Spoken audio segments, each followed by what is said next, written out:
With over 400 celebrity interviews and tons of pop culture nerdiness, Too Opinionated is a safe haven for your inner geek. Find us at meistercon.com or on YouTube under MeisterCon Pod. And please subscribe. It would really help us out. Thanks, everybody. Hi, everybody. Welcome to another edition of Too Opinionated. So excited today. I've got entrepreneur and owner of BTS Event Management, Trista Croce, with me. So welcome, Trista. Thank you. Thank you so much. Yeah, I'm so excited to talk with you. I needed you. You know, I've had two.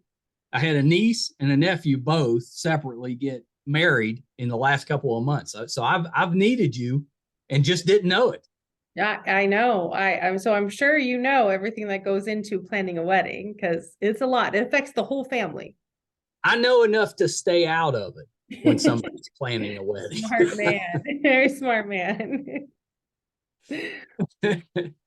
So let's start this way, Trista. Talk a little bit about what it is that you do, what your company does, and how you got into that line of Well, we pretty much create dreams. We are responsible for creating one of the best days of our couple's lives. So, when they're old and they look back on their life and they're like, gosh, remember our wedding day? It's just those key moments that kind of pop up, and we're solely responsible for making it all happen. So we handle all of the logistics, we do all the research, we get all of that in place, and then we also do all of the design and the kind of like aesthetics, creating the scenario and the experience, and we make all that happen. Yeah, that's which is so important. That day is, a lot of couples, they struggle to get through that day, because it's such a stressful day. And a lot of that has to do with the planning and the setting up of the wedding. So to me, that makes perfect sense to bring in an expert that knows what they're doing and can take a lot of that kind of pressure off. Right. Especially of normally it's the wife that gets stuck with a lot of that, but take that pressure off of the couple. Yeah, absolutely. Yeah. So how did you get to the point where you're like, this is something I think I could do, or I would be good at? How did that kind of start, and how did it lead you to creating the company? It happened completely on accident. There's what I've learned actually in being in business, and I've been in business for 12 years. And I've learned that there's all types of young gals and even guys that have dreamed about this career for their entire lives. They're just infatuated with weddings. This is, they live, breathe, eat, sleep. This is just what it is for them. I did not know that. I did not know that this was even a thing. I'm from a small town in Wisconsin. I went to school in Tucson. I went to the U of A. I had to do an internship. First place that applied was a nonprofit. They needed somebody to help with events. And I went in, they were completely understaffed. And so I ended up with a lot more responsibility than what a normal intern would end up. But it was amazing. It was like, I actually can do this really well. I've got a lot of organization and kind of like logistical thoughts that I'm really clear on. And then I'm wildly creative, and I can actually like create a space at the same time.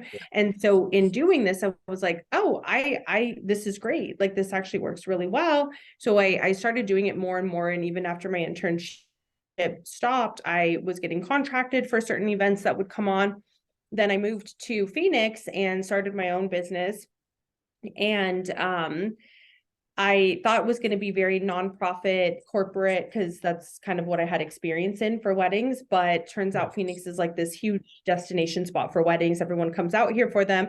And so that trend alone just took a hold of my business and made it a wedding planning kind of business. And so it's just by pure accident that it's happened, but I couldn't be happier, more grateful that it worked out the way it did.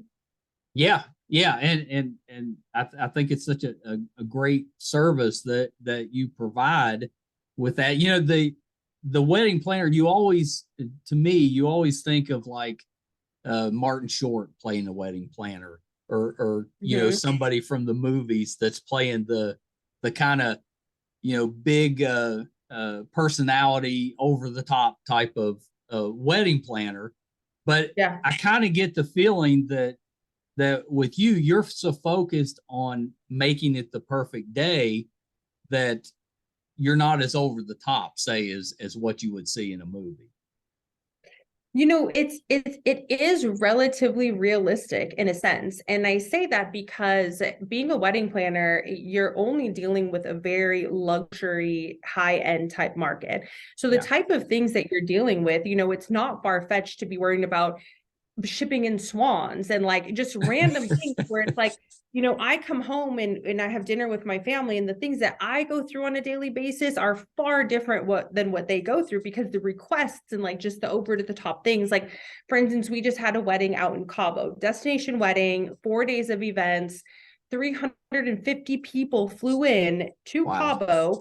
And one of the days the groom entered in on a helicopter. And we're stressed out because there's a language barrier between the helicopter pilot and us. And we're trying to get him into this one position on a very rocky beach shore, which I don't even know why they landed the helicopter there. But, you know, so it's like the end of my day, I'm like, I had to guide someone through landing a helicopter. Like, it just outlandish kind of things, you know, whereas like my partner is like, yeah, you know, we're making cuts in the office. You know, it's like just different conversations, and it's wild. So it is over the top. It is eccentric. The things that I find myself yelling about on a wedding day, like, where are the swans? You know, it's like, who am I even? I'm from West Bend, Wisconsin. Like, this isn't normal, but it is, you know, it's kind of what we do. So it's accurate. I'm probably not as like over the top as some of those people, because I'm a little bit more direct, but I could very easily see it flipping to that, especially if there's a camera on, you know, and like there's, you know, it makes sense how that role was portrayed in movies. So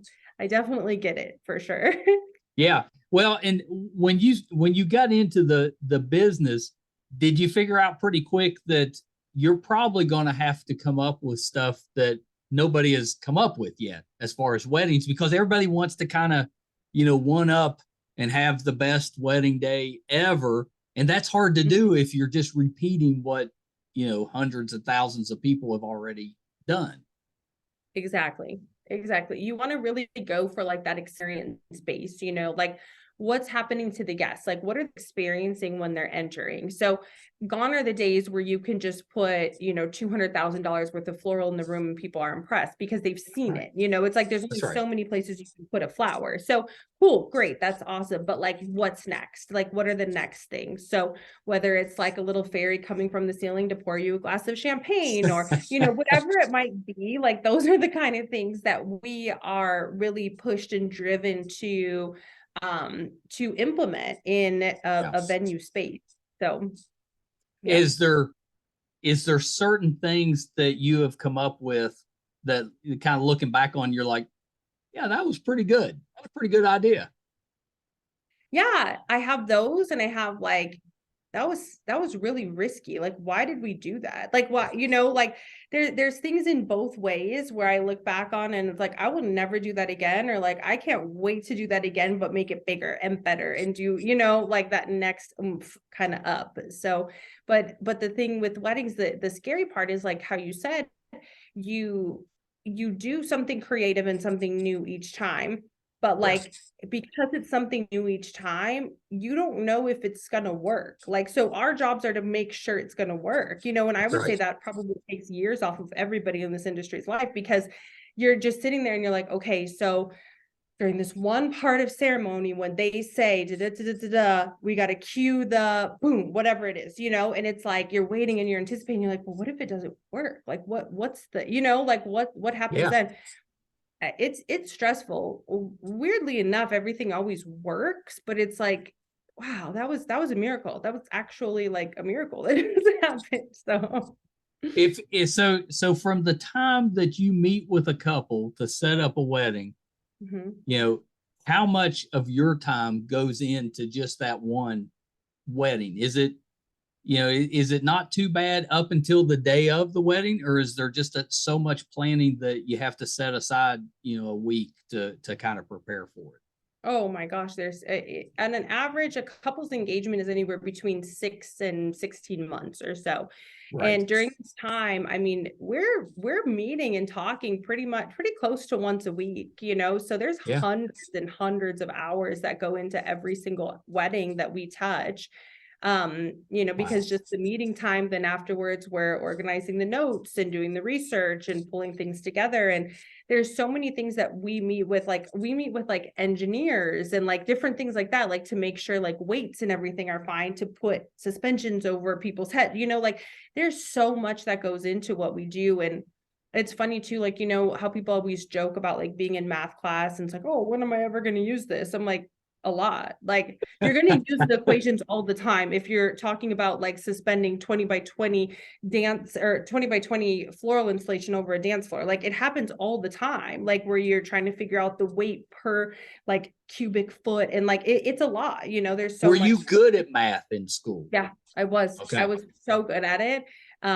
Which, and I was kind of like cocky a little bit in high school. And I was like, so I'm going to be rich. Like I got to learn my money and everything. And so that was where my mindset was, but I actually was, you know, good at like the math portion of any of my classes. And then wildly enough, here I am like 1x plus 2. I'm like, okay, so I got to figure out for the y, you know, and like that happens a lot, like in a lot of our designs, and just figuring out space and what can honestly fit, like not even just on the floor plan, but like what's filling the room up and like what are the sizes. And it's a lot of math based in any type of design. So it comes in handy for sure. Has there been occasions where you had to say, okay, we can't do that?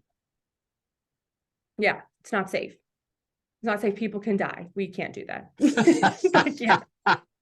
Can you give me an example of one that somebody has asked for that is not safe? There's like no way you can. Yeah. So any type of like, again, suspensions, things like that, that kind of go over people's heads. So you have to have rigging and you have to have very, very solid points that are able to carry thousands of pounds, you know, in order to make this work. And there's been probably 2 times in my career where somebody has wanted to suspend things in a ballroom that does not have suspension points. And they're like, can't you just da da da da da?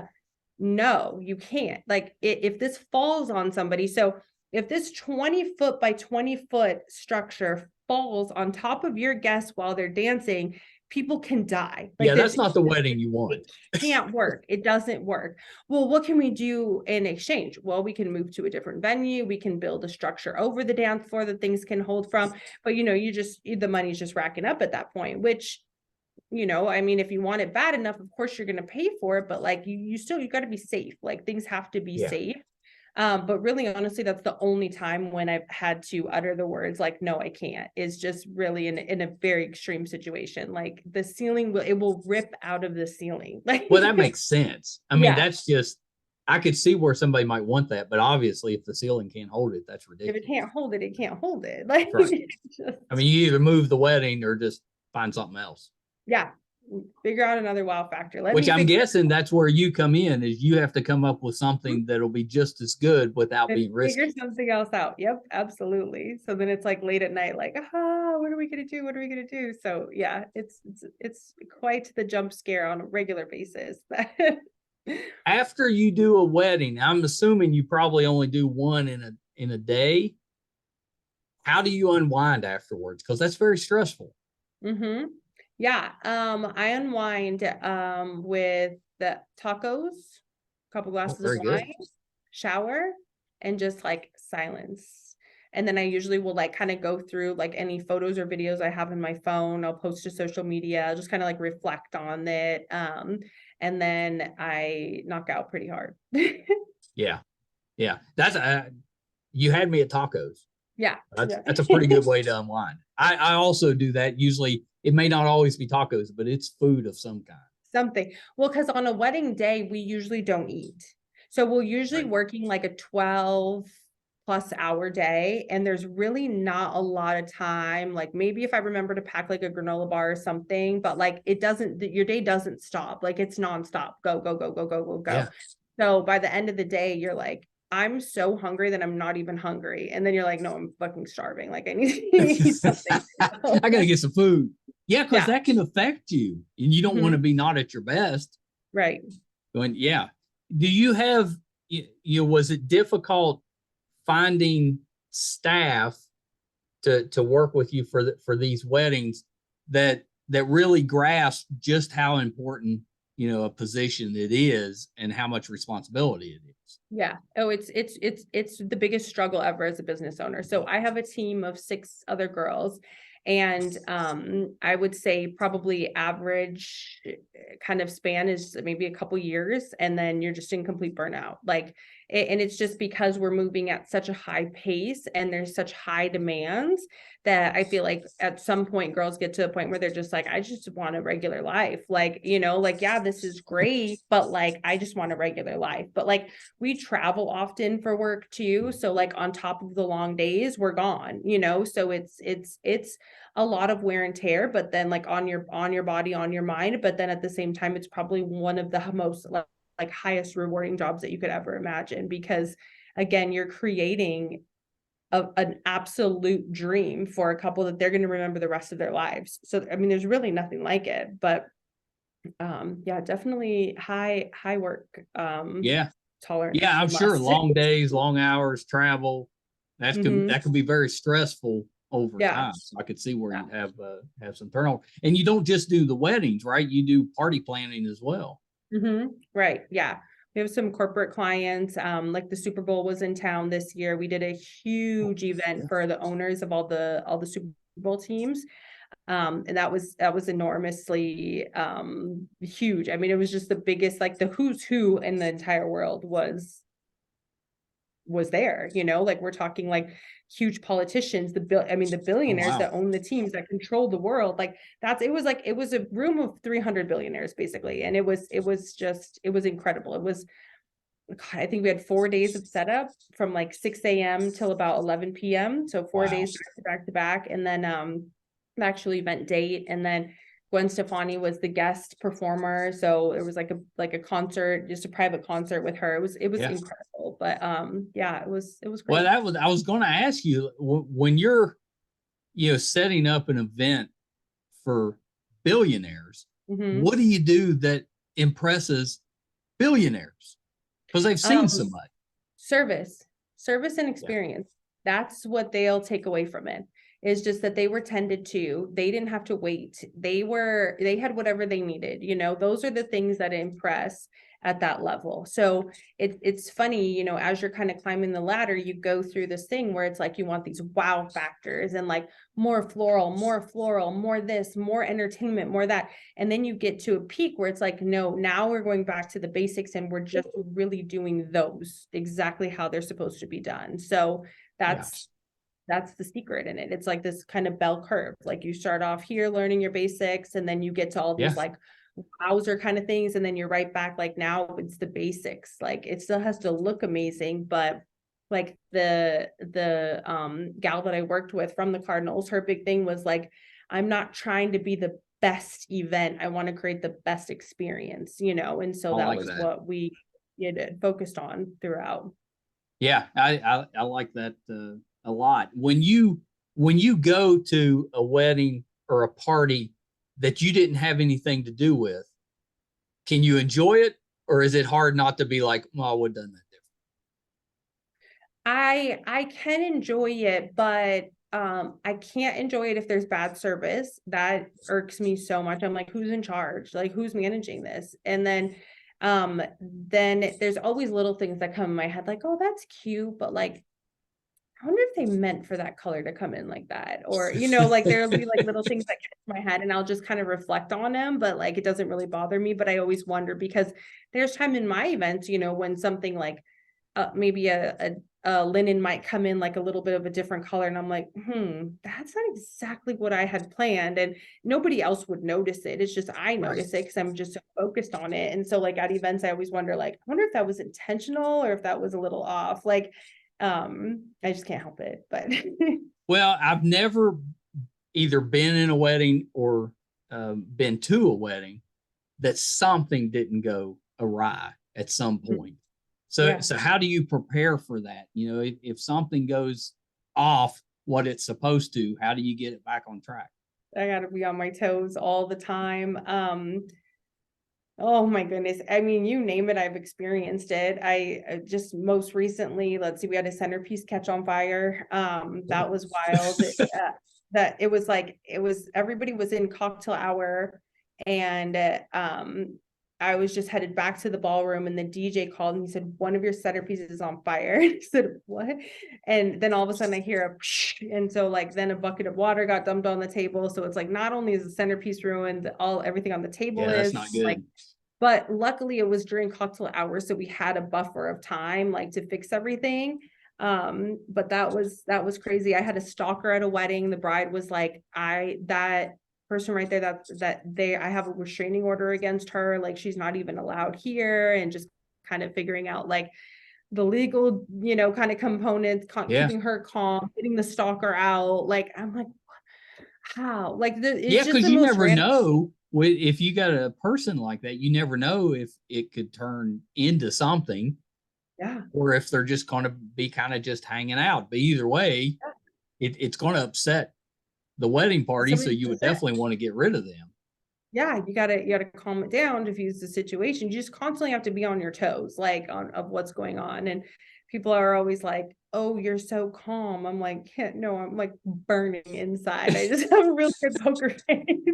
Definitely not, I'm nothing near calm. I'm just like really just keeping Do you everything have right meltdowns, but just do them in private? Yeah. Uh-huh.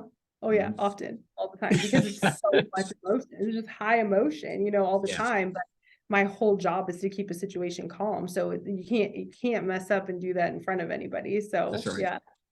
Do you have a favorite event or wedding that you have done?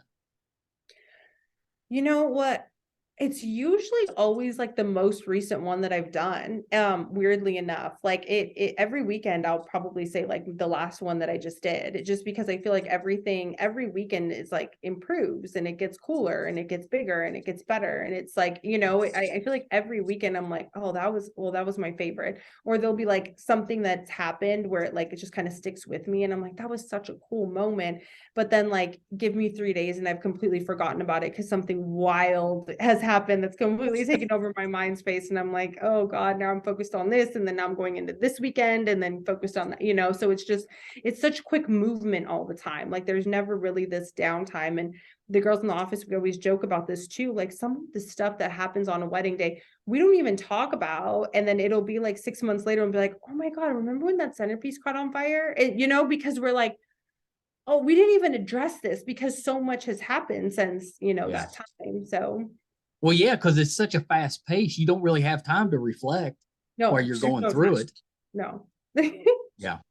Do you take is there off periods? Do you take time off during the year? No. Yeah, that's what I thought. I always think I'm going to, like, for instance, like the summer is really slow in Arizona because it gets so hot. So like nothing really happens here. But like without fail, we'll get booked for like some random like Indian wedding in California that's 5 days of events and like a 3-month turnaround time, so we're like, oh, like, and like getting into that. And so it's like I always plan, like for right now, I don't have too much going on in July. So I'm like, oh, cool, July, maybe I'll take a vacation, maybe like something.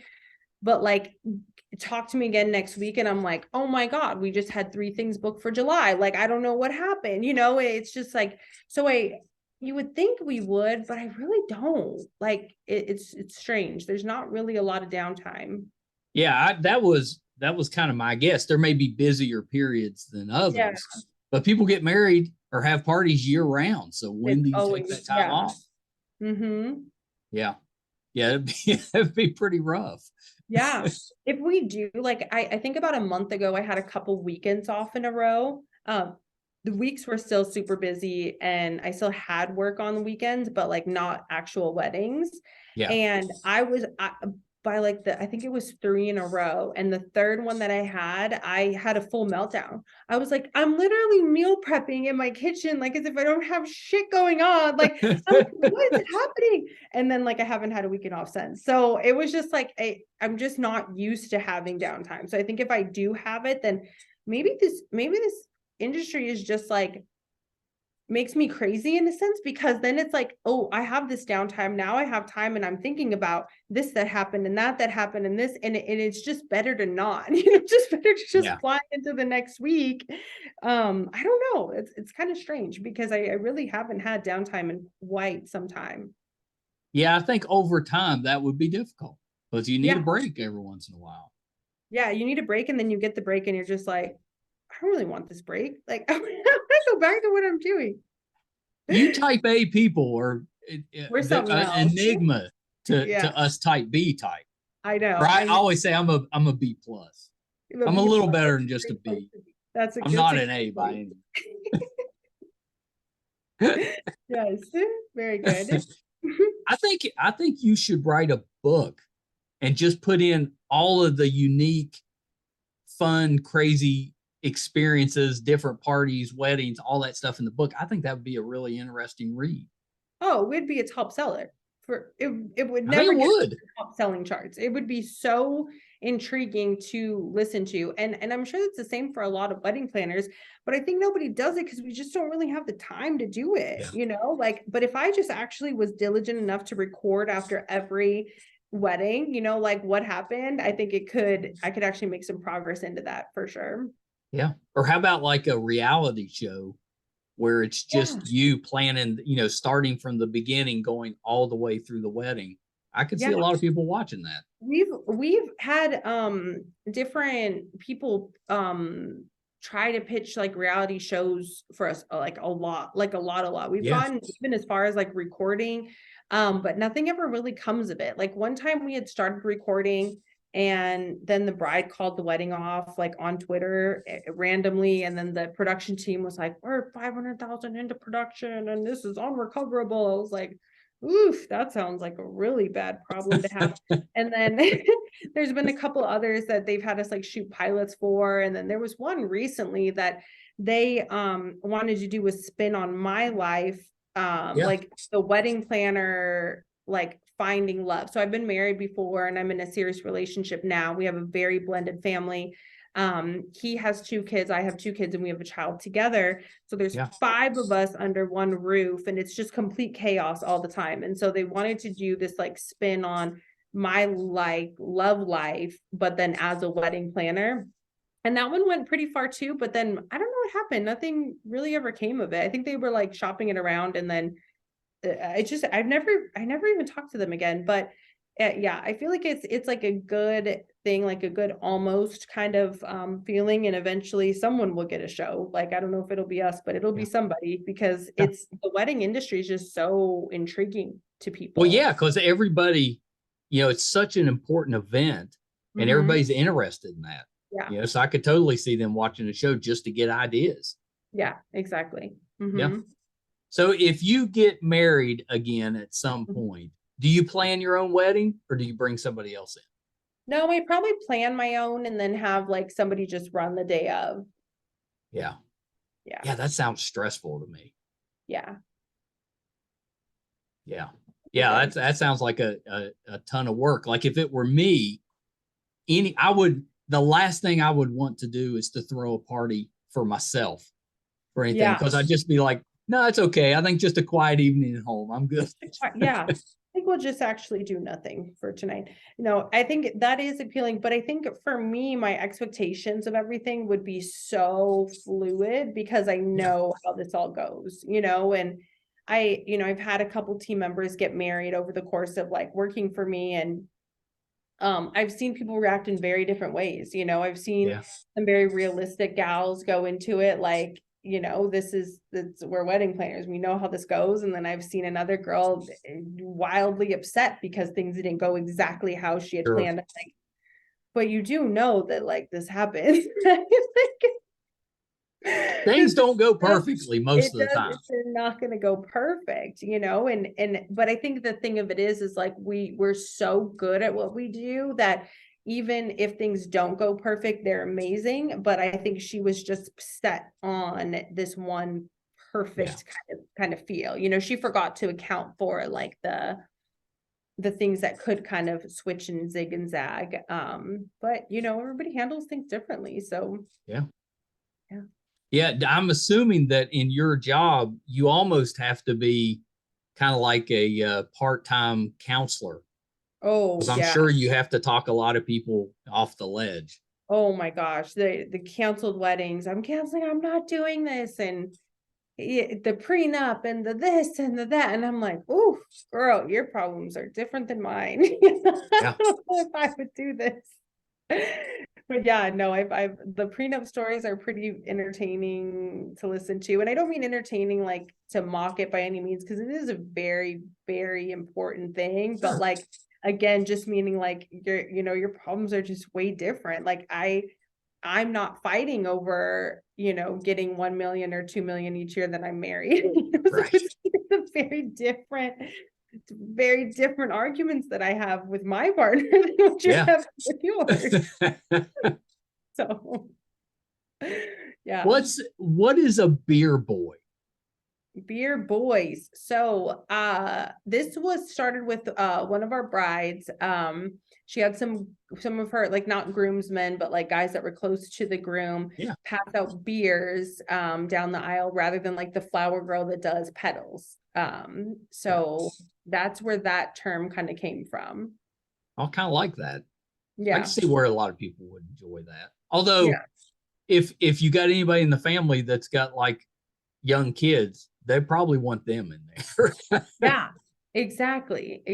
I know there's lots of things to take in consideration. Like some people love like those kind of like funny moments during ceremony. I think it's entertaining. For me personally, like if I was in charge of that and only my decisions mattered, I would be like, let's cut it, let's not, just because a ceremony to me, that's like the one time to be very like serious and Yeah, I focused. agree with that. Yeah. um like I'm real big on, like, a lot of our couples will do like little jokes in their vows, and like again, great, perfect for them, but for me, if it was just me that had decided, I would make that moment so just romantic and serious. But a lot of people do like to, they're like, I vow to always watch The Bachelorette with you, and they'll do little things like that where I'm like, okay, cute, but like, yeah, you're really committing your life to this person. Like, I Right. don't like, we gotta I'm with be you. real It's serious. kind of, you need to be a little bit serious in that Yeah, moment. Yeah. exactly. So again, and like that was the beer boy concept was, I mean, it took off wildly on social media. It's gone so viral. Still probably goes, circulates through, but I was shocked when it did. I was like, oh, this is really picking up a lot of momentum. I'm like, Yeah. well, maybe if I just talk about ceremonies being really serious, and that will kind of help divert from that area. Do you have couples coming in that absolutely they know they want a big wedding but have no clue what it is they want? Yeah. Mm-hmm. What do you Limitless, do in those situations? How do you unlimited start? budget. I start with colors. Like, so what color do you Oh, want? yeah. Like, and you'd be surprised at how many people don't know. So then I'll pull together like a couple different color schemes. I'll do like maybe 3. And I'll go, these are fitting. This is kind of these are the vibes I get from you. And they'll go, I'll pick 2. Okay, cool. Rolling with 2. You start there and you just kind of go. I like to kind of I pay really, really close attention to people's like small details that they Yeah. mention in conversations. And I'll always kind of like on my phone in the notes section, like jot down little things that I have, like whether it's like the bride loves peanut butter M&Ms and the groom always gets her peanut M&Ms, like something like that will come up to where I'll try to kind of pull from those notes, like when we get into the design time, to make sure Yeah. that I'm including things that are them without them really even like participating in it, because it blows my mind how many times people don't know what they like. They don't know what they like. They Yeah. don't know what they want. I'm like, okay, well, I've studied you enough to know what you like. So let's go this direction, and so really just kind of just paying attention. I feel like that's a huge part of my job, is just paying attention to that couple and like, making sure that I'm making good choices. Because most of the time, whatever I present to them, our couples are going to be like, yeah, I love that. Let's go with that. You're the expert, best. We hear Right. that all the time. And I never want to choose wrong, you know, for them. I take it very, very, very seriously because it's a big responsibility. But yeah, that paying attention component really helps out a lot. Yeah, that makes sense. That makes sense. If you weren't doing this, what would you be doing? Real estate, maybe. I don't know. Or a prison psychologist. That always was something I was interested in. Like a criminal mind. Those like are widely different. I don't really mean real estate. I just throw that out because everybody says it. They're like, oh, I'm going into real estate. I'm like, wow, everybody just has this like epiphany at some point in their lives where they just like do this. Cause I've never really had it. I do have an investment property and like I do work towards like kind of doing more because I believe in it, you know, for investments. But I've never actually really like applied to go to real estate school, but it happens to like, I don't know, 70% of people. Maybe it's just a Phoenix thing, but it happens all the time. Like, so I always joke about it, like oh, I'm just gonna quit this and like start selling houses, like just whatever. It'd have to be easier. It'd have to be easier. Are you kidding? It may not be me? as enjoyable, but it'd have to be easier. Gotta be wildly easier. That's but no, really honestly, I'm like infatuated with like a criminal mind and like why people do like how their minds go. So when I was in college, I took I have a psychology minor and I took a lot of psychology classes. I just didn't major in it because at that point in time it was like a joke if you majored in psychology. Like basically that was like gen ed, like, oh, she has no idea what she wants to do. So I didn't, but I was really intrigued with it. I'm like, wow, maybe I could do this, but I don't know. I think it's too late now. I don't. I mean, I think it's interesting that because, you know, party planning, wedding planning, there's a lot of psychology that goes into that. So I think that's interesting that it, you know, if you did something else, it might still be along, you know, kind of getting inside people's heads and helping them in some way. Yeah, exactly. Yeah, that's awesome. Well, Trista, this has been prison psychology. You know, I mean, you could maybe do that in your spare time. Exactly. Maybe you could do prison party planning. Oh yeah, that sounds terrible. It does sound pretty terrible. Now, Trista, this has been terrific. I think what you do is so fascinating, and obviously you're really good at it. And I love talking with people that are just passionate about what they do. And obviously you are, or you wouldn't be in it, because the hours and the work that you're putting in are just, it's to me, it seems overwhelming. Right.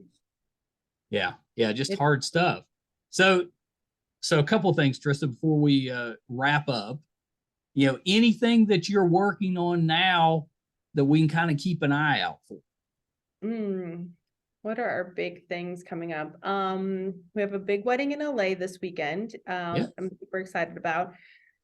We have a big wedding in June at this resort called Pelican Hill. So if you are savvy to weddings in any capacity, this property is like the property to get married at. So it's actually my first time working there. They were closed down over COVID for a couple of years. They just opened up at the end of last year. So that's how much they stayed shut down. Oh, okay. Yeah. So I have a big wedding coming up there that I am just over the moon about. So that's going to be a great one.